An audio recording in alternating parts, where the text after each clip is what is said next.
Hi folks, welcome back. Thank you for watching. Please do hit subscribe if you haven't done so yet. It really does make a difference when you do that.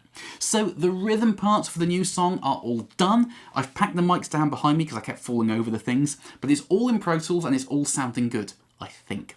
So what I'm going to do today is break down some areas of the rhythm guitar tracks, mainly where I've layered things up to create some different textures, but I'm also going to look at some individual guitar parts where I think the pedals work really, really nicely. But first and foremost, it occurred to me in my last video about choosing studio gear that I actually forgot to talk about what mics I use on my guitar amps. So the Dr. Z just has a good old-fashioned SM57 on it. Industry standards for live and studio. The mid-range works really, really well with an electric guitar amp. The Hughes & Kettner has an SE RNR1 ribbon mic on it, and it's an active ribbon mic, so unlike most that roll off the high end, it stays crisp up top, which I really like, and it also has a Rupert Neve designed transformer in it, which keeps me very happy indeed. And over on the Cornell, I have an old 1970s Sennheiser MD441, which when it was designed, it was meant to be the best dynamic mic you could get, and it really does sound nice on electric guitar as well. But it was largely used for vocals. If you ever watch any footage of Fleetwood Mac back in the 70s and 80s, Stevie Nicks is generally using a 441 for her vocals. So it works really well for everything, but I really like it on the Cornell because the mid-range is much more honky than the 57, and that's kind of the sound that the Cornell is kicking out. So what I'm going to do first and foremost is break down the main rhythm guitar parts of the song. So this is what you hear as soon as the song starts playing. There's 3 guitars layered up, 2 of them are double tracks, there's kind of 5 guitar parts, but 3 main sounds. So the main one is done on this guitar here. This is a 1990s Danelectro U2 56 reissue, I think. And I've replaced the pickups with Curtis Novak hand-wound ones. Sound really nice, really low output, but a really nice gritty, sharp mid-range, which works really well for recording. So this is also running through the Hudson broadcast pedal, which was designed to emulate the sounds where bands back in the sort of 70s, especially the Beatles, would plug their guitars directly into the recording console in the studio rather than a guitar amp. And they would crank the preamp and get a really nice gritty distortion. So that adds to the really sharp mid-range of this guitar, but it came out sounding really good. So it sounds like this.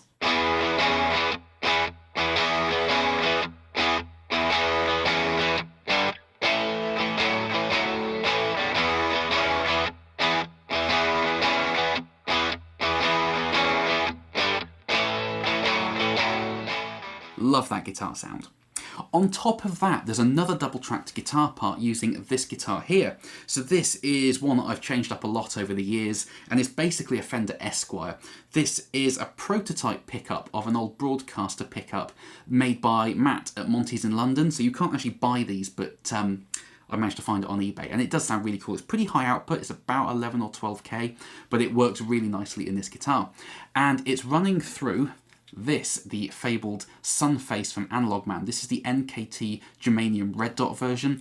Really nice, really rounded, quite dark and smoky, but it works really well. So that sounds like this.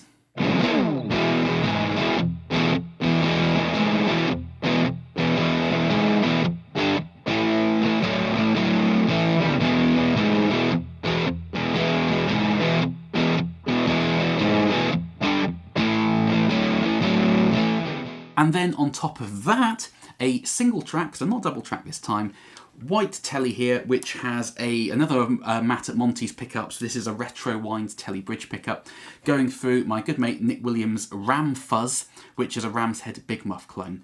So that sounds like so.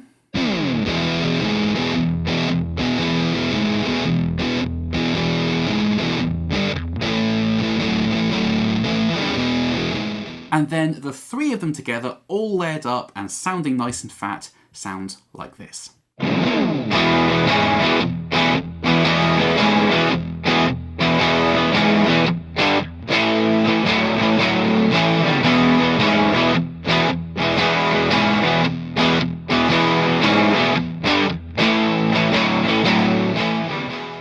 So that's the main rhythm part of the song. That pretty much plays throughout, and layering those 3 different sounds together works really nicely.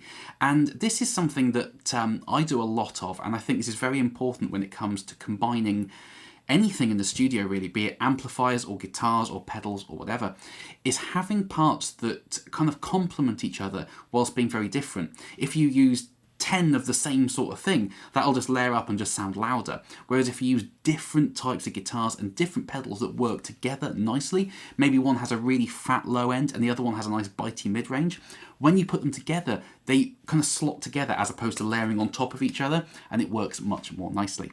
So the next part I wanted to break down was there is a kind of a classic rock section. Again, there's 3 guitars layered up, all of them are double tracked, and the 3 together work really well for creating a big wide wall of sound for a classic rock type thing. The first guitar I used was, again, this white Telly, Matt's retro wind Telly bridge pickup, and also one of Matt's pedals, which is the Moore. It's a kind of JFET boost pedal, and this was running at 18 volts for this part, which does make a difference. And that sounds like so.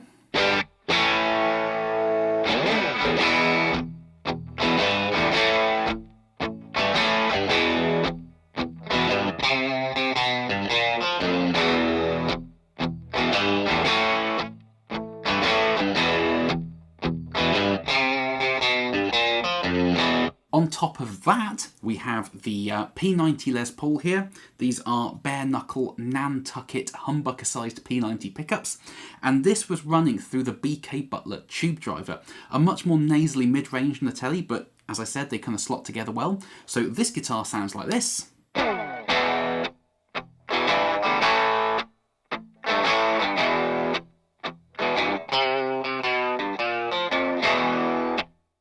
And finally, my lovely red Hagstrom with the PAF pickups was going through the Effectrode tube drive, and I actually triple tracked this. I don't know why, but it just seemed to work. So that sounds like so.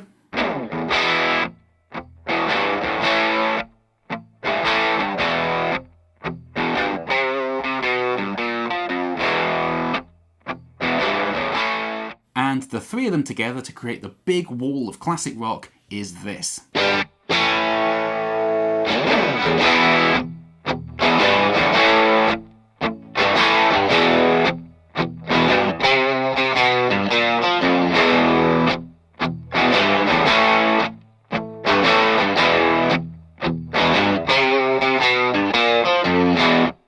So let's move on to the clean picking section now.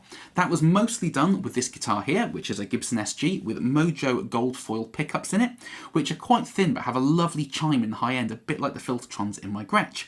So the main picking is this guitar double tracked on the neck pickup using only the Effectrode PC2A tube compressor, and that double track sounds like so.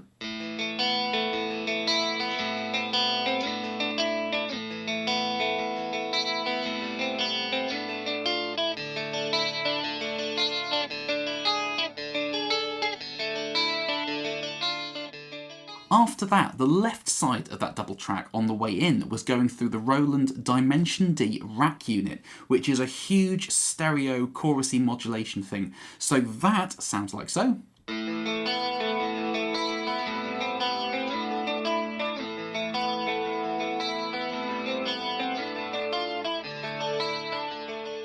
And the right side of that double track on the way in was sent as a line out to the Jam Pedals retro vibe. So that wasn't in line going in the front end of the amp, but it was kind of used as a send for me to blend in over the top.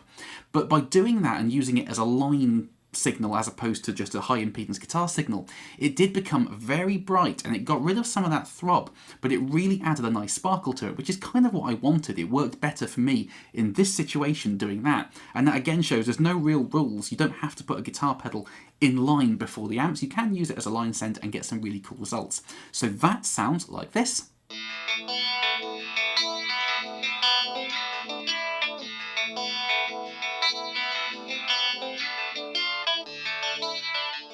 And both the clean SG parts were also running through that really weird old Russian delay outboard unit that I showed you in episode 5.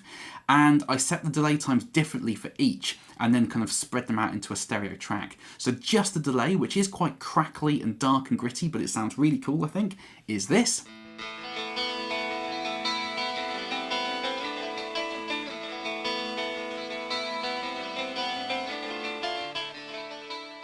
And on top of all of that, I double tracked it yet again with a contrasting sound using the neck pickup of this white telly, which is a bare knuckle flat 50 neck pickup. This is going through the Effectrode PC2A tube compressor, the Screddy Little Miss Sunshine phaser, which sounds amazing, and the Carl Martin Headroom spring reverb pedal.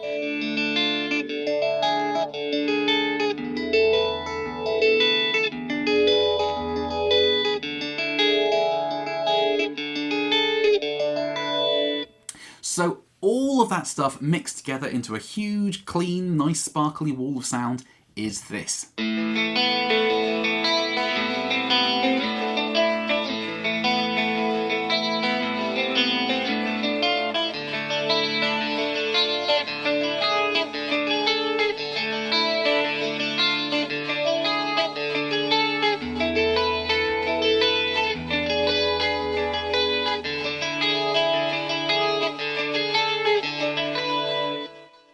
Sparkle, sparkle, sparkle. Really like that clean picking part. I think it came out really nicely. So now I'm just going to look at a couple of standalone guitar parts, not layered up or anything, just on their own, but I think they came out really well. So the first one is using this guitar here. This is my Gretsch Duojet with black cat pickups made by Jamie at the Creamery. Really like these pickups. And I was kind of going for a Malcolm Young type sound, but with a bit of jangly chorus as well. So I used the Wampler Plexi Drive going into a vintage small clone Electro-Harmonix chorus. So that sounds like this.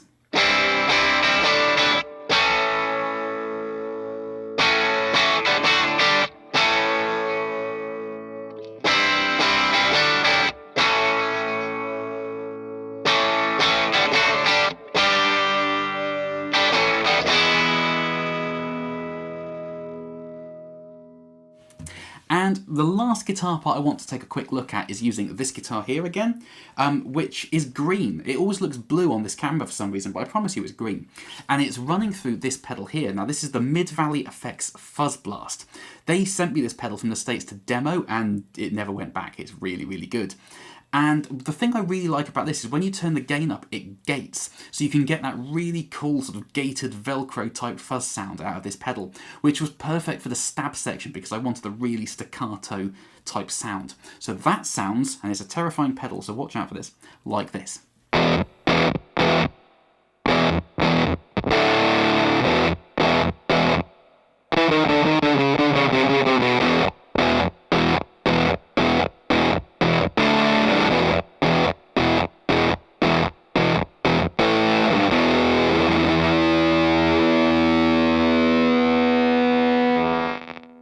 So there we are, guys. That's kind of the bulk of the rhythm sounds for this song. There's loads more in there. I'm not going to go through absolutely all of them, but those are the key ones. So thank you for watching, guys. I hope you liked that. Did you like the sounds? Did you hate them? Please do comment underneath, and please do carry on sending in your questions for #AskPerky. Ask me anything about what I'm doing here or anything in general. And if I can make a video answering your question, I will absolutely do that. So thank you for watching, guys. I hope that was interesting. In the next episode, I'm going to talk a little bit about how I write melodies and a nice tip given to me by Mr. Steve Vai, so check back for that. And then we'll get cracking on the lead guitars for the song. So cheers, guys, and I will see you next time. Bye-bye.